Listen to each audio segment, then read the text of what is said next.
ሰላም አለይኩም ወራህመቱላሂ ወበረካቱ። ሰላም ጤና ይስጥልኝ ውድና የተከበራችሁ የቻናሌ ቤተሰቦች እንዲሁም ለመጀመሪያ ጊዜ ወደዚህ ቻናል የመጣችሁ እንኳን ደህና መጣችሁ እያልኩኝ ዛሬ ደግሞ ፈጣንና ቀለል ያለ የአጃ ሾርባ ይዤላችሁ መጥቻለሁኝ። ወደ ስራው እንገባለን።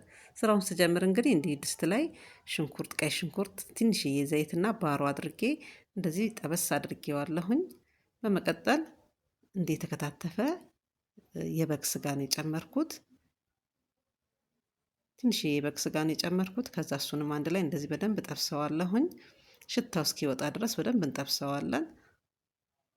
ውሃውን ጨርሶ እንደዚህ ሽታው ሲወጣ ቲማቲም እንጨምራለን። በመቀጠል እንግዲህ ሳልሳ ነው የምጨምረው። ሳልሳው እኔ ቤት ያዘጋጀሁት ስለሆነ በረዶ የሆነ ሳልሳ ነው የጨመርኩት። እናንተ ደግሞ ከሱቅም ፍሬሽ የሆነውን ገዝታችሁ መጠቀም ትችላላችሁ። እኔ ግን እንደዚህ በርከት አድርጌ አንዳንዴ ቲማቲም ሳልሳ አድርጌ ያስቀምጣለሁኝ። ለብዙ ነገር ይጠቅመኛል። ቲማቲም ሲረክስ በተለይ እንደዚህ ሳልሳ አድርገን ብናስቀምጥ ለብዙ ነገር ይጠቅመናል። እንግዲህ ውሃውን ጨርሶ ቲማቲሙ በደንብ ከተጠበሰ በኋላ ነጭ ሽንኩርትና ዝንጅብል ትንሽ ትንሽ ጨምሬያለሁኝ። በመቀጠል ቅመም ነው የተጠቀምኩት። ቅመም ሰቨን ስፓይሲ እንዲሁም ደግሞ ማጂ ወይንም ደግሞ ክኖር መጠቀም ትችላላችሁ።